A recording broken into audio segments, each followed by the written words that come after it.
This is Revathi. Video చూస్తున్న వారికి likes, కామెంట్స్‌తో support చేస్తున్న వారికి థ్యాంక్ యూ సో మచ్. 'నా తనువు నా ప్రాణం నీకే' ఎపిసోడ్ నంబర్ 171. "మంచినీళ్ళు తాగు బాబూ" అంటూ జ్యోతి కళ్యాణ్‌కి వాటర్ అందిస్తుంది. కళ్యాణ్ ఆ నీళ్లు తాగి గ్లాస్ తిరిగి ఇవ్వబోతూ, "మీరొకసారి సూర్య దగ్గరికి రావాలి" అంటూ కళ్యాణ్ చెప్పబోతుండగా, "ఆంటీ" అంటూ భాను లోపలికొస్తుంది.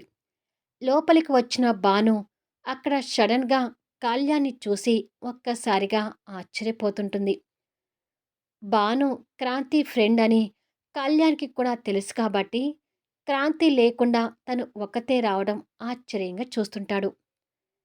"నమస్కారం సార్" అంటూ భాను కళ్యాణ్‌కి తడబడుతూనే చేతులు జోడిస్తుంది. "నమస్కారం అమ్మా" అని కళ్యాణ్ కూడా బదులిస్తాడు. "ఏంటమ్మా భాను, నువ్వొక్కదానివే కనిపిస్తున్నావు. క్రాంతి నీతో రాలేదా?" అని అడుగుతుంది జ్యోతి. "అది ఆంటీ" అంటూ కళ్యాణ్ ముందు చెప్పడానికి భాను తడబడుతుంటుంది. "క్రాంతి గురించి అడుగుతుంటే ఏదో కంగారు పడుతున్నావేంటి భాను? ఈ మధ్య మీరిద్దరూ రోజూ కలిసే కదా ఆఫీస్ నుండి వచ్చేది. మరివాళ నీతో పాటు క్రాంతి రాలేదేంటి?" అని అడుగుతుంది జ్యోతి. "అది ఆంటీ, క్రాంతి ఆఫీస్ పని మీద టూర్ అని వెళ్ళింది. అర్జెంట్‌గా వెళ్ళాల్సి రావడంతో మీకు ఇన్ఫర్మేషన్ ఇవ్వలేకపోయింది. అందుకే ఆ విషయం నన్ను చెప్పమంటే ఇలా వచ్చి చెప్తున్నాను" అని ఒక్కొక్క పదం తడబడుతూనే చెప్తుంది. తన తడబాటుని కళ్యాణ్ గమనిస్తుంటే జ్యోతి తన మాటలకు ఆశ్చర్యపోతూ, "టూరేంటి? ఇంతకుముందు ఎప్పుడూ ఇలా ఆఫీస్ టూర్ మీద వెళ్ళలేదు కదా" అని అడుగుతుంది. "అంటే ఆంటీ, ఇంతకుముందు క్రాంతికి అలాంటి కష్టం" అని పొరపాటున చెప్పి, "అదే ఆంటీ, ఇంతకుముందు క్రాంతికి ఇలాంటి టూర్‌కి వెళ్ళే అవకాశం రాలేదు. ఇప్పుడు కూడా సడన్‌గా వెళ్ళాల్సి వస్తే తను టూర్ వెళ్ళింది" అని ఒక్కొక్క మాట మింగుతూ చెప్తూ ఉంటుంది. "అవునా? అయినా ఈ అమ్మకు ఒక్క ఫోన్ కూడా చేసి చెప్పకుండా టూర్‌కి వెళ్ళడమేంటి? నాకేదో క్రాంతితో అవసరం వచ్చి క్రాంతికి ఇంతకుముందు 4, 5 సార్లు ఫోన్ చేశాను. ఎన్ని సార్లు ఫోన్ చేసినా స్విఫ్ స్విచ్ ఆఫ్ అని వచ్చింది. ఈ అమ్మకి ఒక్క మాట కూడా చెప్పకుండా అలా టూర్ వెళ్ళడం ఏంటి బాను?" అని అడుగుతుంది జ్యోతి కాస్త కోపంగా. "క్రాంతి ఏమీ కావాలని వెళ్ళలేదు కదా ఆంటీ. తన సిట్యుయేషన్ అలా వచ్చింది" అంటుంది బాధపడుతూ. "ఏంటి ఆ సిట్యుయేషన్? అసలు తను ఏ వర్క్ గురించి టూర్‌కి వెళ్ళింది?" అని అడుగుతాడు కళ్యాణ్, భాను తడబాటుని అనుమానంగా చూస్తూ. "అది సార్, అది ఏంటి అంటే, మా కంపెనీకి కొత్తగా ప్రాజెక్ట్ వచ్చిందని మీకు కూడా తెలుసు కదా! ఆ ప్రాజెక్ట్ మీద సడన్‌గా టూర్ వెళ్ళింది" అని కళ్యాణ్ అనుమానానికి భయంగా చెప్తుంది. తను చేస్తున్న పోస్ట్‌కి అసలు ఆ ప్రాజెక్ట్‌కి సంబంధం లేదని కళ్యాణ్‌కి తెలిసి తన మాటలకు ఇంకా అనుమానంగా చూస్తుంటాడు. అయినా టూర్ అంటే బట్టలు కూడా తీసుకువెళ్ళాలి కదా! లగేజ్ లేకుండా అలా ఎలా వెళ్తుంది? ఆ టూర్ ప్రోగ్రామ్ ఎన్ని రోజులని చెప్పింది? అని అడుగుతుంది జ్యోతి. "ఎన్ని రోజులని అడిగితే నేనే చెప్పనా ఆంటీ" అని భాను మనసులో బాధగా అనుకొని, "ఎన్ని రోజులని నాకు కూడా చెప్పలేదు ఆంటీ. తర్వాత చెప్తుందేమోలే. ఇక బట్టలు అంటే ఈ రోజుల్లో రెడీమేడ్ డ్రెస్సులు దొరకటం మామూలే కదా! క్రాంతికి బట్టల సమస్య కాదు. తను టూర్ వెళ్ళింది. త్వరలో మీకు ఫోన్ చేస్తుందిలెండి. ఈ విషయం మీకు చెప్పమన్నది. నేను చెప్పడానికొచ్చాను" అని ఇంకొక మాటకి వాళ్ళకి అవకాశం ఇవ్వకుండా అక్కడి నుంచి ఫాస్ట్‌గా బయటపడుతుంది. ఏంటో ఎప్పుడూ లేనిది క్రాంతి ఇలా టూర్‌కి వెళ్ళడం ఏంటి? అది కూడా ఈ అమ్మకు చెప్పకుండా వెళ్ళడం ఏంటి? నాకు ఏమీ అర్థం కావడం లేదు అంటూ జ్యోతి టెన్షన్ పడుతుంటుంది. కళ్యాణ్ చైర్‌లో నుంచి లేచి, "క్రాంతితో మాట్లాడదామని వచ్చానండి. క్రాంతి రావట్లేదని తెలిసింది కదా!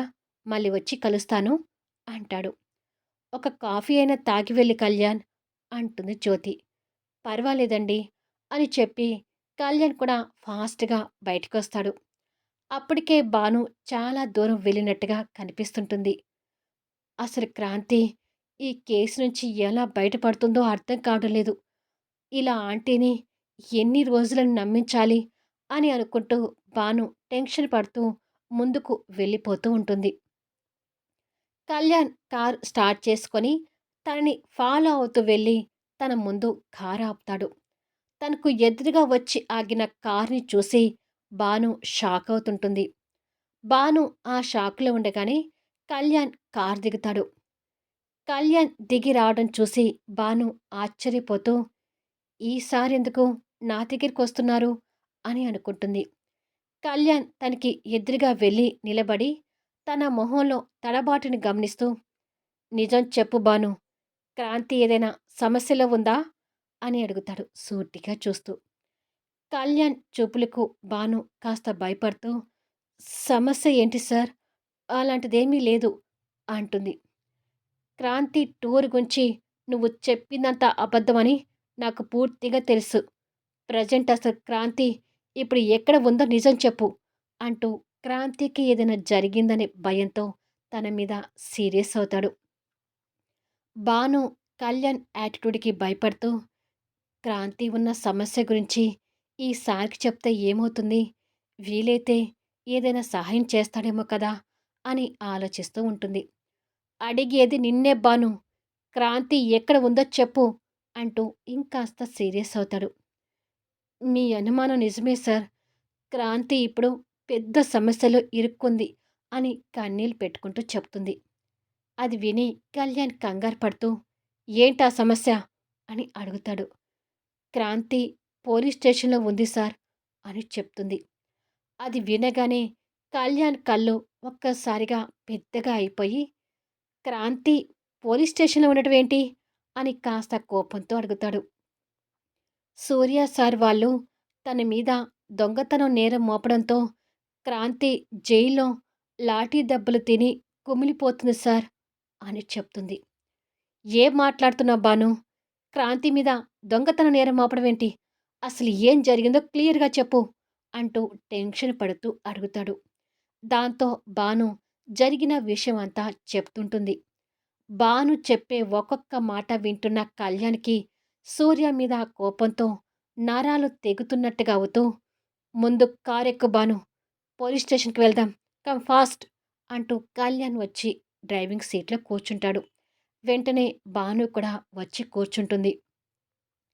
ఒక పక్క కళ్యాణ్ కార్‌ని పోలీస్ స్టేషన్ వైపు శరవేగంగా డ్రైవ్ చేస్తూనే, మరో పక్క ఫోన్‌లో ఎస్పీతో క్రాంతి గురించి మాట్లాడుతూ మొత్తం విషయం చెప్పి, "ఏదో మిస్‌అండర్‌స్టాండింగ్ జరిగింది సార్. క్రాంతి అలాంటిది కాదు" అని అంటాడు. "ఓకే కళ్యాణ్ గారు. నేను బయట ఉన్నాను. ఆ పోలీస్ స్టేషన్‌కి ఫోన్ చేసి క్రాంతికి ఇక పనిష్మెంట్ ఇవ్వొద్దని చెప్తానులెండి. కాకపోతే ఆ అమ్మాయి దొంగతనం చేయలేదని మీరు నమ్మకంగా చెప్తున్నారు కాబట్టి, కంప్లెయింట్ ఇచ్చిన అతను వచ్చి కంప్లెయింట్ వాపస్ తీసుకుంటే ఆ అమ్మాయి ఆ కేస్ నుంచి బయటపడుతుంది. ఇప్పుడైతే మీరు పోలీస్ స్టేషన్‌కొచ్చి తనని తీసుకువెళ్ళండి.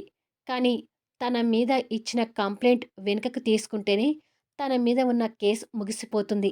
లేదంటే ఆ క్రాంతిని మళ్ళీ అరెస్ట్ చేయాల్సి వస్తుంది. అది చూసుకోండి" అంటూ ఎస్పీ మాటలు వినిపిస్తుంటాయి. థ్యాంక్ యూ సార్ అని చెప్పి ఫోన్ పెట్టేసి కార్ స్పీడ్ పెంచుతాడు. ఓ పక్క లేడీ కానిస్టేబుల్ క్రాంతిని మరొక రౌండ్ కొడుతూ అంత డబ్బు తీసుకొని ఏం చేశావో చెప్తావా లేదా అంటూ పనిష్మెంట్ ఇస్తుంటుంది. ఇంకా ఒంటి నిండా రక్తపు గాయాలైన క్రాంతి కన్నీళ్లు పెట్టుకుంటూ మీరు నన్ను ఎంత కొట్టినా చంపినా నా దగ్గర నుంచి వచ్చే ఆన్సర్ ఇదే. ఆ డబ్బుని నేను దొంగిలించలేదు అని గట్టిగా చెప్తుంది. అప్పుడే చైర్‌లో కూర్చున్న ఎస్ఐకి ఎస్పీ నుంచి ఫోన్ కాల్ వస్తుంటుంది. ఎస్ఐ ఫోన్ లిఫ్ట్ చేసి గుడ్ ఈవినింగ్ సార్ అంటాడు రెస్పెక్ట్‌తో. ఎస్పీ మాటలు విని కంగారుగా ఫోన్ పెట్టేసి కానిస్టేబుల్ ఇక తన్ని కొట్టకండి, ఆపండి అంటూ ఎస్ఐ అరుస్తాడు. క్రాంతి మీద పడాల్సిన లాఠీ దెబ్బ పడకుండా లాఠీ గాలిలో ఉంటుంది. అప్పటికే గాయాలతో నీరసించిపోయిన క్రాంతి ఎస్ఐ ఆపమనడం చూసి ఆశ్చర్యంగా చూస్తుంటుంది. ఆ వెంటనే కళ్యాణ్ పోలీస్ స్టేషన్ ముందు కారాపి క్షణంలో దిగి భాను, కళ్యాణ్ ఫాస్ట్‌గా లోపలికొస్తారు. లాకప్పులో నెత్తుటి గాయాలతో ఉన్న క్రాంతి పరిస్థితి చూడగానే కళ్యాణ్ హృదయం ముక్కలవుతుంటుంది. క్రాంతి ఆ నీరసంలో కూడా భానుతో కలిసి కళ్యాణ్ రావడం చూస్తూ సొమ్మసిల్లి పడిపోబోతుంటే, క్రాంతి అంటూ ఓపెన్ చేసి ఉన్న లాకప్పులోకి వెళ్ళి భాను తనని పట్టుకుంటుంది. కళ్యాణ్ అదే కోపంతో ఎస్ఐ వైపు చూస్తుంటాడు. కళ్యాణ్ ఏంటి అనేది ఎస్ఐకి తెలుసు కాబట్టి అతను కళ్యాణ్‌కి భయపడుతూ, "క్షమించండి సార్. దొంగతనం నేరం మోపినాక వాళ్ళ దగ్గర నుంచి నిజాలు రాబట్టాలి కాబట్టి మా డ్యూటీ మేము చేయక తప్పలేదు" అంటాడు. ఎస్ఐ కళ్యాణ్‌కి అంత గౌరవించి మాట్లాడడం చూసి కానిస్టేబుల్ తగ్గుతూ లాఠీని పక్కకు పెడుతుంది.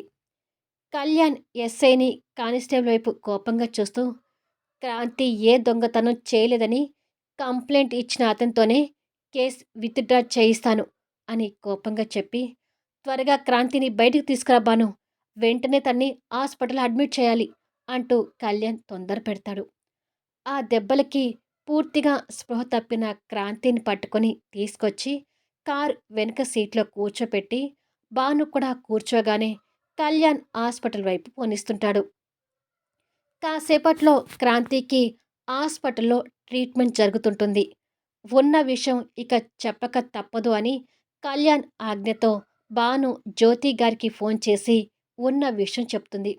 అది విని జ్యోతి గారు కూతురు గురించి కంగారు పడుతుంటుంది. మరి కొద్దిసేపటికి కళ్యాణ్ ఓ నిర్మానుష ప్రదేశంలో సూర్య మీద కోపంతో పిడికిలి బిగించి అటుగా నిలబడి ఉంటాడు. సూర్య కూడా అక్కడికొచ్చి వెనుక నుంచి కనిపిస్తున్న కళ్యాణ్‌ని చూడగానే కోపం తెచ్చుకుంటూ వచ్చి నిలబడి, "ఏంటి? ఫోన్ చేసి ఒక్కటే విసిగిస్తున్నారు? నన్నెందుకు కలవమన్నారు?" అని విసుగ్గా అడుగుతాడు. సూర్య వాయిస్ చెవిలో పడగానే కళ్యాణ్ పిడికిలి ఇంకా బలంగా మారుతూ నిప్పులు కక్కుతున్న కళ్ళతో సూర్య ముందుకు తిరిగి అదే పిడికిలితో సూర్య చెంప మీద నుంచి గట్టిగా కొడతాడు. కళ్యాణ్ దెబ్బ బలంగా పడేసరికి ఎంత జిమ్ బాడీ సూర్య అయినా ఆ షాట్‌కి కింద పడి మట్టి కరుస్తాడు. ఆ తర్వాత ఏం జరగబోతుంది? ఇప్పుడు సూర్యకి కళ్యాణ్ ద్వారా క్రాంతి నిజాయితీ తను బస్తీలో ఎందుకు ఉంటుందో తెలియబోతుందా? ఈ సంఘటనతో జెస్సీ, పరశురాం దుర్మార్గాలు సూర్య ముందు బయటపడబోతున్నాయా? చేయని తప్పుకి క్రాంతిని శిక్షించాను అని సూర్య తెలుసుకుంటే అతని రెస్పాన్స్ ఎలా ఉంటుంది? కంటతడి పెట్టించే అద్భుతమైన సన్నివేశాలతో ఆసక్తికరంగా సాగిపోయే కథా వీడియోస్ని మిస్ కాకుండా చూడండి. కథ నచ్చితే లైక్ చేయండి, కామెంట్ షేర్ చేయండి, సబ్స్క్రైబ్ చేసుకొని ఛానల్ షేర్ చేస్తూ సపోర్ట్ చేయండి. Thanks for లీజనింగ్.